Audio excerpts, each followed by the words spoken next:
Buenas tardes, buenas noches. Les saludamos desde el programa Asesoría Legal en Acción a través de nuestro canal Universia TV Digital. Hoy les saluda el abogado Gerardo Duque, doctor en Investigación Criminal y Ciencias de la Conducta. Y el día de hoy estamos con un programa de suma importancia en lo que tiene que ver con derecho comparado entre Perú y Colombia.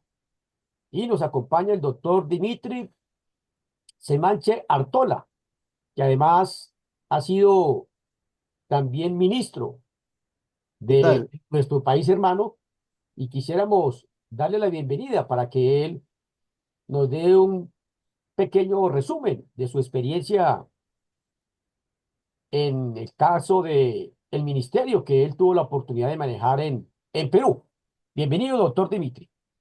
Muchas gracias por la invitación, doctor. Y bueno, le agradezco este espacio para conversar, más que una entrevista, para conversar un poco sobre la situación por la que atraviesa mi país en materia de seguridad y que ha generado que en las últimas horas un ministro haya sido censurado por el Congreso, se esté buscando un nuevo ministro del Interior y haya por parte de la ciudadanía una llamada de atención a toda la clase política porque siente que no se está haciendo nada o muy poco en relación a mantener el orden interno y la seguridad. La ciudadanía siente que está cada vez más cerca a convertirse en una víctima de extorsionadores, de secuestradores, de sicarios, ¿no? Que en estos últimos años hemos visto crecer nuestras primero bandas criminales que se han convertido ahora en organizaciones criminales, que muchas de ellas tienen también un carácter transnacional, ¿no? Efectivamente, eh, sabemos que Latinoamérica en nuestra región se adolece bastante de lo que tiene que ver con la inseguridad, y precisamente el tema que se aborda sobre la destitución del ministro, en donde el Congreso aprobó, de acuerdo pues a la figura que ya todos conocemos, que es la censura que se le hace a un ministro. En este caso, pues, le correspondió allá al Perú tomar esa decisión. Y parece ser que lo que acabas de manifestar es por la situación de inseguridad. Eso pasa en Colombia. En Colombia, en la capital, yo me encuentro en la capital, constantemente hay muchas quejas ciudadanas frente a lo que tiene que ver el papel de la Policía Nacional en el tema de seguridad ciudadana, porque sabemos que constitucionalmente le corresponde a la policía, caso colombiano, artículo 218 de nuestra Constitución, precisamente nos habla de la responsabilidad que tiene el cuerpo policial frente a la seguridad ciudadana. Y me imagino, mi estimado doctor Dimitri, que pasa lo mismo en el Perú. Quiero contarles que inclusive el alcalde de Bogotá, el alcalde mayor de Bogotá, porque aquí nosotros tenemos 20 localidades, por ser tan extenso Bogotá, y el alcalde mayor de Bogotá ayer estaba planteando una situación que me parece que puede ser interesante, lo que tiene que ver con la contratación o vinculación de agentes de seguridad privados, o sea, como vigilantes, vigilantes para que apoyen la labor que la policía, desafortunadamente por la falta de personal, eh, es insuficiente poder ofrecer un 100% de seguridad a la comunidad en Bogotá. Entonces el alcalde ayer propone agentes guardianes del orden que serán contratados por Bogotá. No sé qué opinión le merece a usted o qué estrategia. A ver, en principio, al igual que lo que sucede en Colombia, está sucediendo acá, hay una queja muy creciente de la ciudadanía exigiendo al Estado una respuesta exitosa, concreta, que dé éxito, que dé fruto. También, como sucede en Colombia, y usted lo ha señalado, el artículo 166 de nuestra Constitución establece que la policía es la garante en el tema de seguridad ciudadana. Pero ojo, cuando hablamos de garante, acá las personas en el país han confundido que la policía sea la entidad del Estado visible ante el tema de la seguridad ciudadana como que fuera la única responsable de la seguridad ciudadana, y eso no es así, ¿no? Es el Estado el que es el responsable de la seguridad ciudadana. Dentro del Estado, el poder ejecutivo en la rama del sector interior tiene el mandato para establecer las políticas públicas en materia de seguridad, pero no es que sea la policía la única a la que hay que señalar cuando las cosas no funcionan. Y esto se lo señalo señalando justamente el artículo 2 de la ley que crea el Sistema Nacional de Seguridad Ciudadana. En el artículo 2 que crea este sistema de seguridad ciudadana, establece qué es seguridad ciudadana.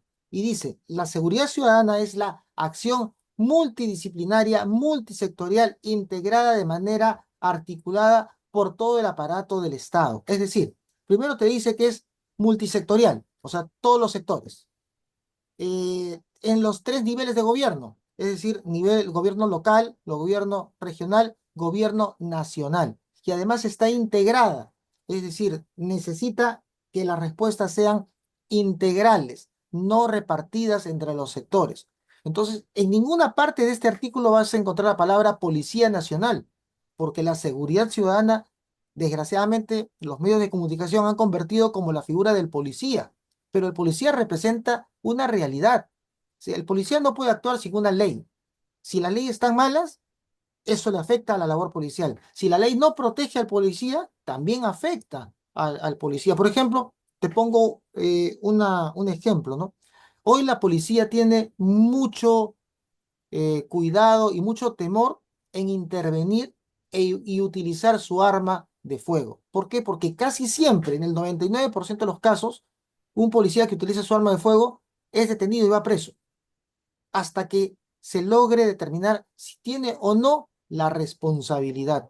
Y eso simplemente es jugarle en contra al poder que tiene que ejercer constitucionalmente el Estado a través de la Policía Nacional. El uso de la fuerza es una capacidad que le otorga el Estado justamente para hacer cumplir la ley. Si no existe este poder coercitivo, entonces la gente deja de respetar, la gente en nuestro país no respeta al policía, se enfrenta al policía. Hemos visto varios casos donde una persona es detenida o intervenida y le dice al policía, ¿por qué me has detenido? Tú no tienes derecho. Y se baja y discute e incluso trata de golpear al policía. Entonces se ha perdido la autoridad policial. Con eso no digo que no haya habido o no existan excesos o acciones inadecuadas por parte de la policía, pero tienen que ser tocadas en su justo nivel y las responsabilidades son personales. Sin embargo, la ciudadanía como que le ha perdido respeto a la policía. Y siendo policía, si no tienes esa imagen de respeto, va a ser muy difícil que puedas hacer una acción exitosa. Si no tienes el respaldo de las demás instituciones y de los poderes del Estado, tampoco, porque tenemos ayer a un ministro que señala lo que ha querido hacer o lo que viene haciendo como política sectorial, pero tiene 130 congresistas que solamente saben criticar. En ningún momento los 130 congresistas se ponen a pensar qué no están haciendo ellos desde su poder del Estado, desde el legislativo. ¿Por qué hace más de 20 años no se construye un solo megapenal en nuestro país? O sea, el sistema penitenciario está por los suelos. El sistema de justicia, nadie cree ni en el Ministerio Público ni en el Poder Judicial. Cuando un policía captura a una persona en flagrancia, es decir, cometiendo un delito, en menos de 24 horas esa persona va a ser puesta en libertad no por el policía, sino por el representante del Ministerio Público, por el fiscal. Entonces, si no funciona el sistema, va a ser muy difícil que la policía pueda resolver un problema que sobrepasa las acciones que se puedan realizar desde el sector interior. Mira la importancia de hacer esa aclaración frente a lo que tiene que ver con la función de policía y la actividad de policía. Es importante que nuestra audiencia que nos están escuchando y viendo a nivel internacional, pues entienda que efectivamente hay una responsabilidad del Estado. Y el Estado es una figura muy importante porque le da las competencias, de acuerdo a nuestra Constitución, al Ejecutivo, al Legislativo y al Judicial. Y efectivamente, cuando hablamos de autoridades de policía, no estamos hablando del uniformado, es para que haya esa claridad. O sea, la primera autoridad de policía es el presidente de la República de nuestra nación. Y así, a nivel departamental, el gobernador, y a nivel de municipios, el alcalde. Y se desgrega más todavía con los corregimientos a los inspectores de policía. Pero el policía realmente no tiene la responsabilidad el 100% de asegurar la convivencia pacífica e evitar que, por supuesto, se cometan ilícitos, porque es una función que cumple él, pero esto atañe no solamente a la policía, sino también inclusive a los ciudadanos. Por eso, en los estados democráticos de derecho, los ciudadanos se organizan también con diferentes frentes para contrarrestar lo que está pasando en su localidad. Pero el punto que estábamos tratando frente a lo que tiene que ver con los guardianes del orden, que es una estrategia que el alcalde de Bogotá, Carlos Fernando Galán, dice que para enfrentar la crisis de seguridad, mire el título, la crisis de seguridad en Bogotá, ante la reducción de agentes de policía, la administración distrital combina medidas tecnológicas, humanas, para enfrentar el deterioro de la convivencia urbana. Si nosotros analizamos el tema de convivencia, mi querido estimado doctor Dimitri, este tema no es nuevo. Inclusive de hace más de 100 años se viene hablando del delincuente nato. ¿Recuerdas la teoría del médico? Que había un concepto como que errado frente a lo que tiene que ver con el aspecto físico o fisiológico del ser humano para delinquir. Y eso hace ya, Unos calientes, ¿no? eso hace más de 100 años, esa teoría. Entonces, ¿por qué traigo el tiempo a reducir acá? Porque realmente nadie tiene la varita mágica para poder ofrecer el 100% de seguridad. O sea, lo que tú decías, esto no se le puede delegar a una sola persona. Esto es una responsabilidad en cabeza del Estado institucionalmente, porque todos, inclusive el mismo ciudadano, está comprometido con brindar la seguridad. ¿Qué opinas al respecto frente a lo que está pasando precisamente por haber destituido al ministro por la falta de seguridad? Porque creo que hubo un asesinato allá que fue lo que fue el florero de Llorente.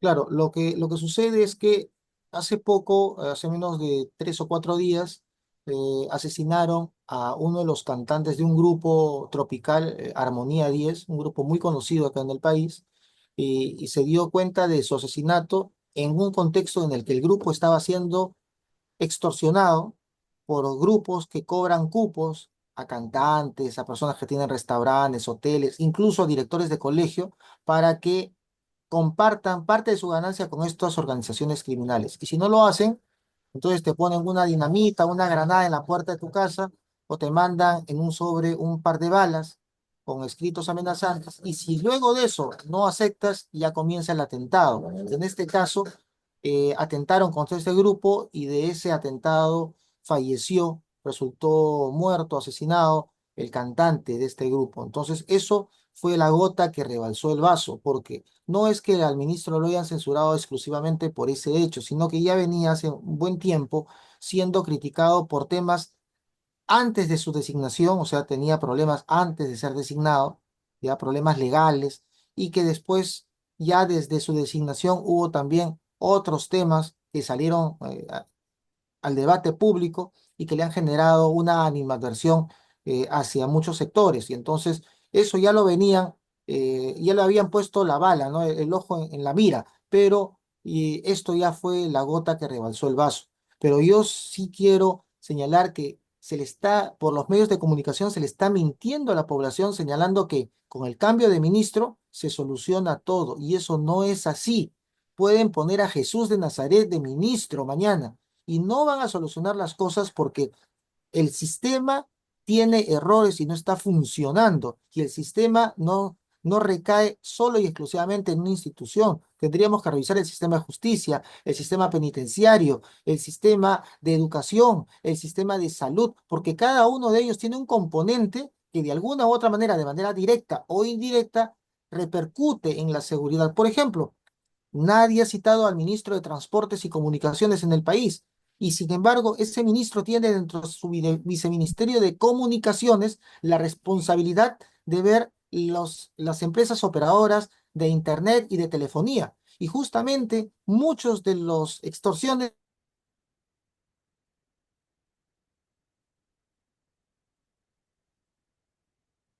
con chips clonados. Entonces, se habló mucho de que las personas que denunciaban un robo se tenía que bloquear el celular, pero a estas empresas nunca les ha parecido el tema del bloqueo o de la muerte del celular, porque en realidad lo que a ellos les interesa es seguir vendiendo solo y exclusivamente su servicio.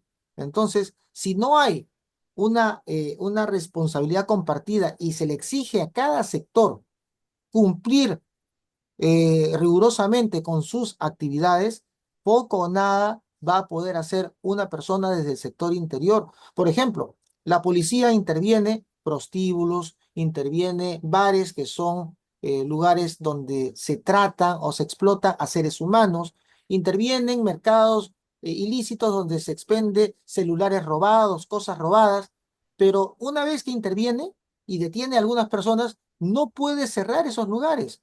Intervienen, acá hay un gran mercado ilícito que se llama las Malvinas. Intervienen las Malvinas y encuentran 5.000 celulares robados. Pero el otro día el mercado sigue abierto porque la policía no puede cerrarlos. Esa es una función del gobierno local o el gobierno metropolitano, donde tiene que venir el área de fiscalización a cerrar, a clausurar esa actividad económica ilícita. Sin embargo, nadie hace nada y se le exige a la policía por qué sigue abierto. Entonces se le miente a la población haciéndole pensar o haciéndole creer que ahora con un cambio de un ministro van a escoger, no sé, pues a alguien superdotado y a la semana ya no vamos a tener el problema, cuando eso no es así, ¿no? Sí, total. Lo que hablábamos es la responsabilidad institucional, no solamente, tampoco solamente del Estado, sino también de la entidad privada. Pero has tocado un tema que también me deja inquieto, que es el tema de lo de las cárceles, porque hay un problema que se presenta allá en El Salvador, que precisamente ayer escuchaba que él decía que, hablando pues de la situación que enfrenta México, porque aquí estamos hablando de derecho comparado de nuestra región, y Salvador, México, como Brasil, las capitales más densas, pues tienen muchos problemas de inseguridad.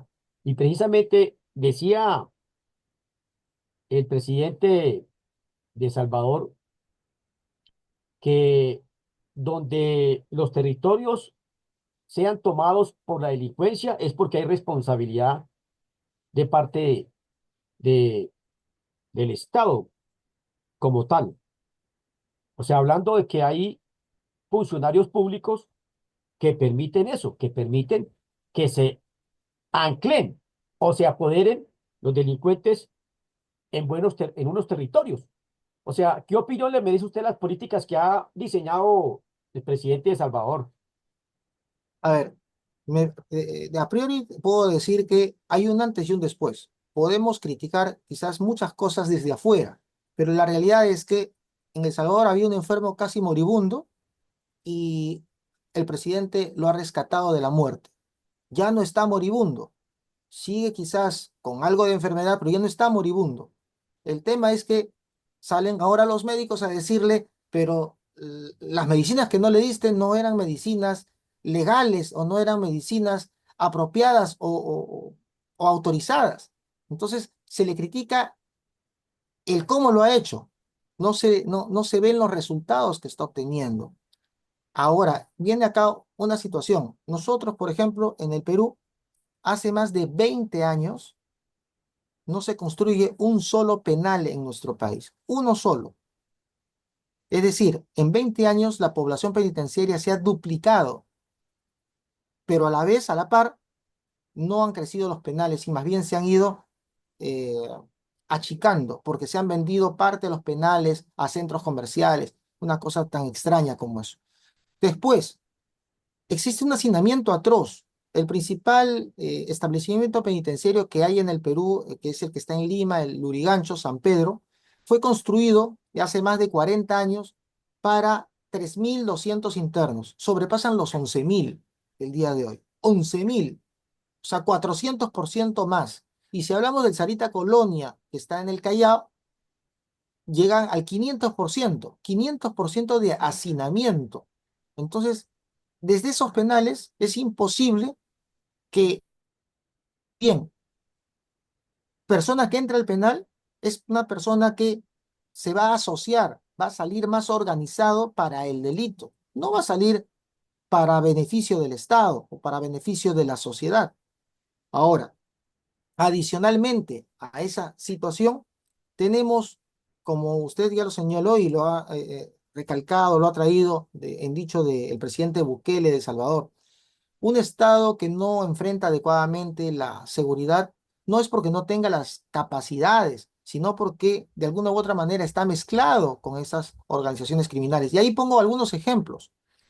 Este año, que no es que ha comenzado recién la inseguridad, en los últimos 20 años ya comenzamos la crisis de inseguridad en el país, pero este último año, cuando el Ministerio Público comenzó a detener a distintas personas de perfil alto y de poder, vinculadas muchos de ellos a actuales congresistas, el Congreso que sacó una norma cerrando la capacidad del Ministerio Público para detener a estos funcionarios.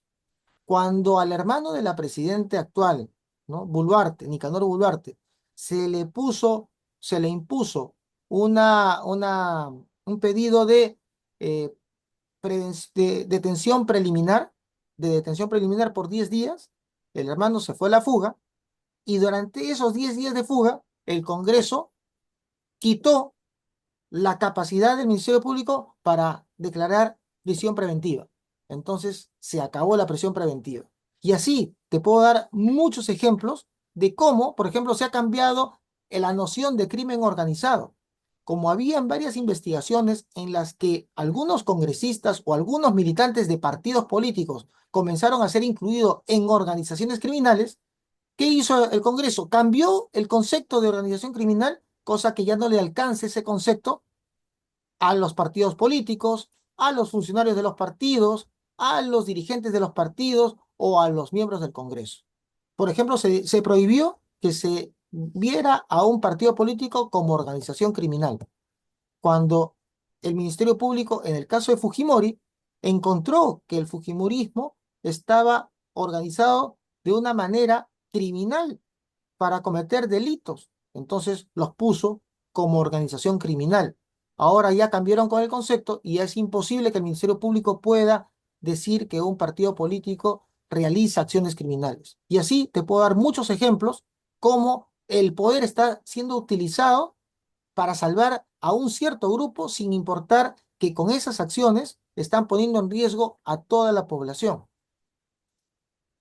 Y claro, es que desafortunadamente si se presenta crisis, en lo que tiene que ver con el poder legislativo, donde se acomoden ellos mismos, lo que tiene que ver con los cambios legislativos, pues es una situación, un panorama muy difícil, porque estamos en manos de inclusive grupos políticos que se han organizado como empresas criminales, o sea, desafortunadamente es una realidad en la crisis que todos hemos conocido la empresa criminal que se organizó a nivel internacional como Odebrecht, que cruzó fronteras. O sea, para nadie es un secreto que fue orquestado a nivel a nivel mundial esta empresa criminal. Por lo tanto, sí es cierto lo que acabas de manifestar, que si estamos en manos de el poder legislativo, que utilizan precisamente ese poder que la ciudadanía le ha delegado para favorecer, ellos mismos se favorecen con el cambio de legislación, pues difícilmente la situación de lo que tiene que ver con el control de delincuencial en las bandas criminales que tanto ha afectado a Latinoamérica. Sabemos que en Latinoamérica las grandes organizaciones que se han incrustado en diferentes instituciones públicas y privadas, pues es lo que hace que sea un tema de difícil manejo cuando la misma administración la utiliza para dar contratos a bandas criminales para que puedan adquirir sus armas y entre otras cosas que internamente ellos manejan. Pero ¿cuál sería la solución? O sea, una solución que usted haya de pronto observado en su análisis institucional. A ver, En creo el que, caso que estabas allá ejerciendo ese cargo de ministro, de pronto, ¿qué se puede ofrecer a la comunidad como una salida urgente? ¿Cuál sería esa situación? a ver, creo que lo primero que tiene que haber es un acuerdo político que incluya la decisión política, el compromiso político de todos los sectores, sin importar si son de centro, izquierda o derecha, todos los sectores, todos los partidos políticos, un acuerdo para enfrentar de manera unida el crimen. Ese acuerdo, ¿por qué es importante? Porque las decisiones que van a venir necesitan soportarse en ese acuerdo. Si no, por ejemplo, necesitamos construir megapenales. Si una decisión como esa se va a ser concreta de acá a 20 años, no me sirve de nada. Necesito el megapenal este año. Y para eso no podemos hacer con las leyes que rigen el Sistema Nacional de Infraestructura, porque si no, no va a acabar nunca, ni siquiera al año de aprobarse el proyecto. Acá cuando se tuvo que hacer los Juegos Panamericanos, se suscribió un convenio con la Embajada de Inglaterra, con el gobierno inglés, para que sea el gobierno inglés el que construya todos los aparatos, todos los estadios, toda la infraestructura vinculada a los Juegos Panamericanos. Solo así se pudo acabar en 2 años la construcción de todo y se pudo cumplir, porque si no era inviable. Entonces tiene que haber un acuerdo para que ciertas decisiones puedan ser delegadas a otras instituciones e incluso a otros gobiernos, implementar, por ejemplo, estos megapenales. Ahora, tiene que haber un cambio de ley. Por ejemplo, acá nuestros presos no se les puede obligar a trabajar. Si tú vas preso, tú decides si quieres estar todo el día echado en la cama o hacer ejercicio o irte a un taller o estudiar o simplemente seguir drogándote al interior de un penal. Entonces necesitamos hacer un cambio para que quien caiga preso tiene que o trabajar o estudiar, cualquiera de las dos cosas, pero no puede dejar de hacer, o sea, no puede quedarse sin hacer nada. Y cuando trabaje, parte de lo que gane, porque se le va a pagar, tiene que ir a reparar civilmente lo que ha cometido. Porque ahora una persona entra, es sentenciada y nunca repara civilmente el daño ocasionado.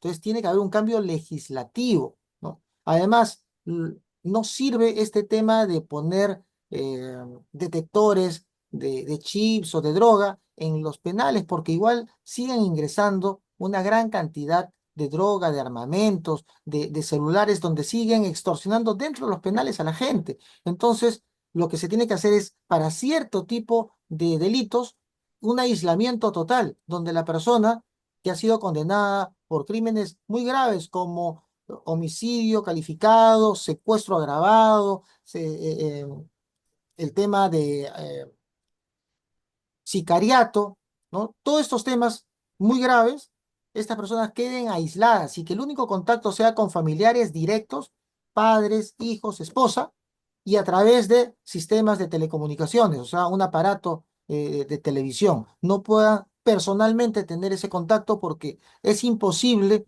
vigilar que no se esté ingresando aparatos o dispositivos de celulares. Entonces, para cada una de esas cosas vas a necesitar un sustento legal y un sustento político. Si no hay ese sustento legal ni el sustento político, poco se puede hacer.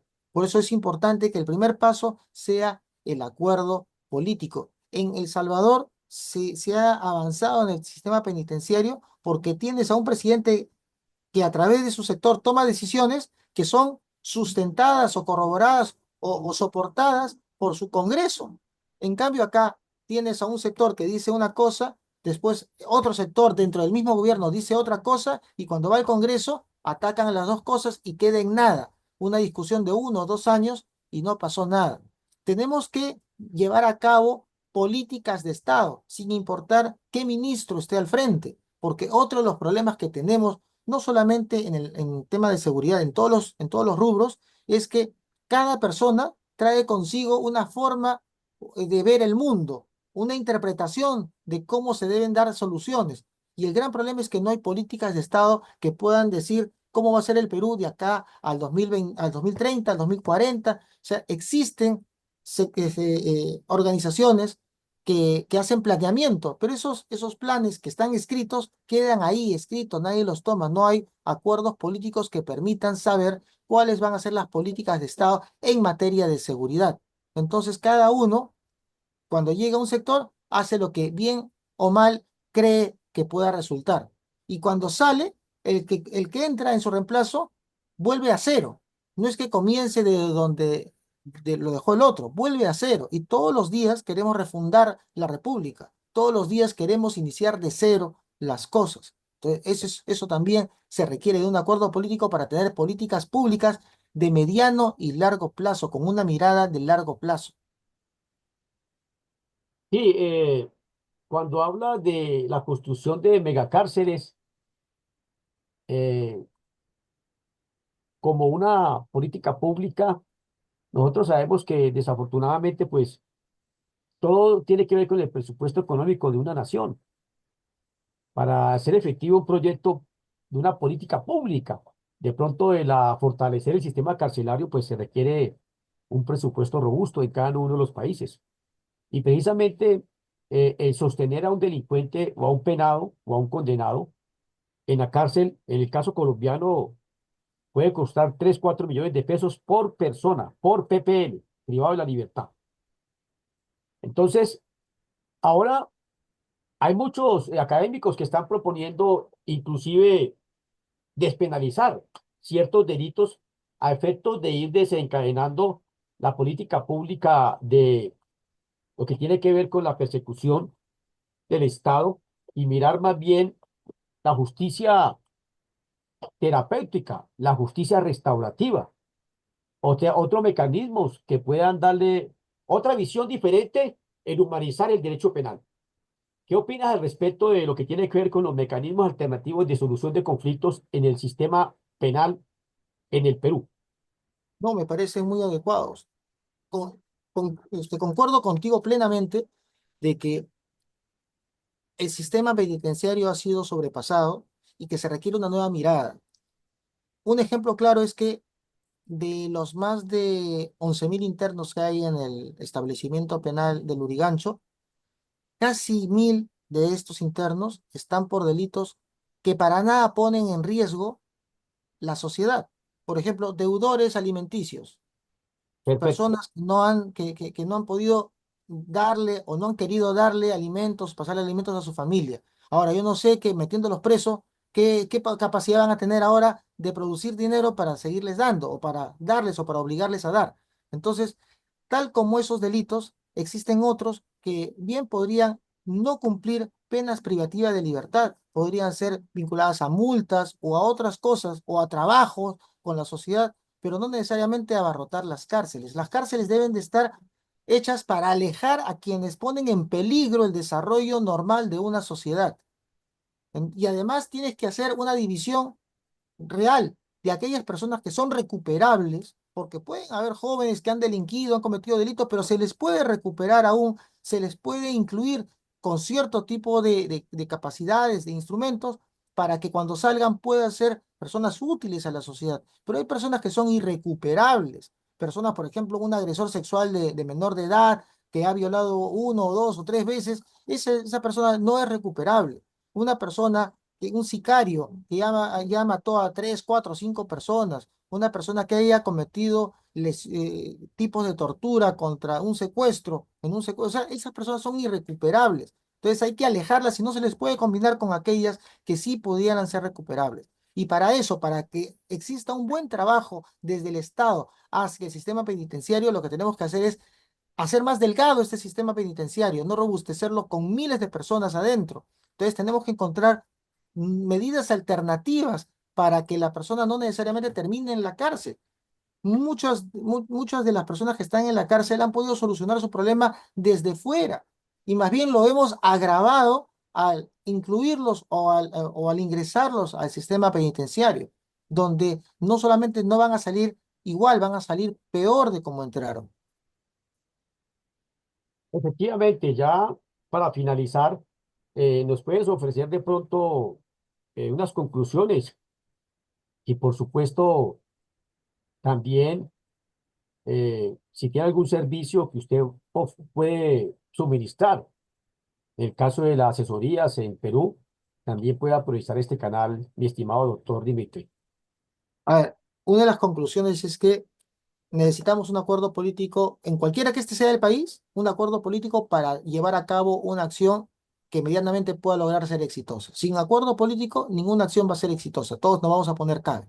Segundo, necesitamos invertir en inteligencia, porque muchas de las acciones se tienen que tomar con la información la más cercana posible a la verdad, y eso lo va a hacer nutrir los sistemas de inteligencia de cada uno de nuestros estados, cada una de nuestras naciones. Necesitamos fortalecer el sistema de inteligencia para enfrentar a un enemigo común que es la delincuencia y el crimen organizado transnacional.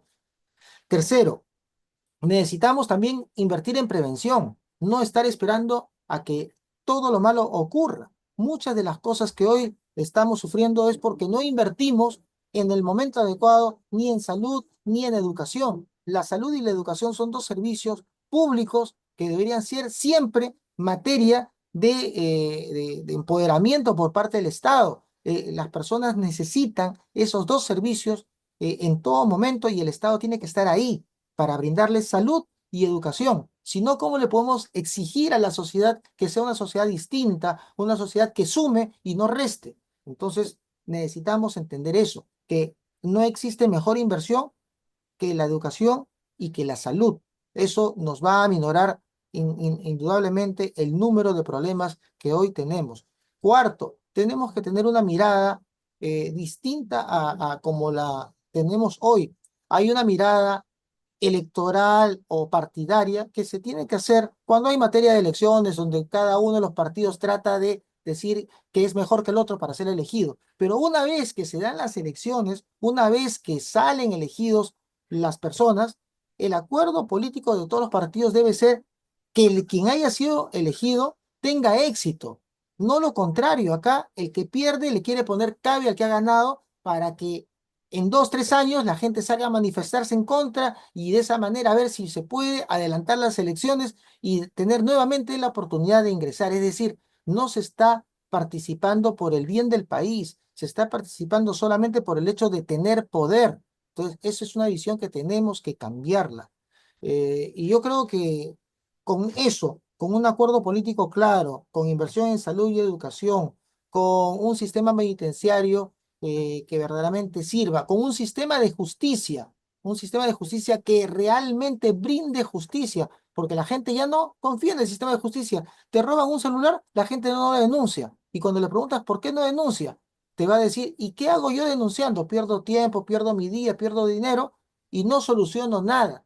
Si esa es la visión del ciudadano, ya perdió el sistema de justicia. Entonces necesitamos que el sistema de justicia funcione y que además de todo ello tengamos un insumo. Y principalmente quienes hemos sido funcionarios necesitamos tener el insumo de inteligencia. La inteligencia es el norte que nos va a decir, por acá hay que estar, esta es la tendencia, esto es lo que puede suceder, estos son los principales enemigos que tenemos en este momento y estas son las herramientas que tienes a tu alcance para poderlos enfrentar. Entonces yo creo que eso podría servirnos siquiera para comenzar una lucha que no va a ser rápida, sino va a demorar, va a tomar sus años para lograr tener un país más seguro. Pero para eso se requiere que todos, sin importar la camiseta, tengamos un serio compromiso de aportar por el país y no aportar pensando en el beneficio personal ni de grupo, ¿no? Perfecto, mi estimado doctor Dimitri. Ha sido un placer tener a usted en nuestro canal.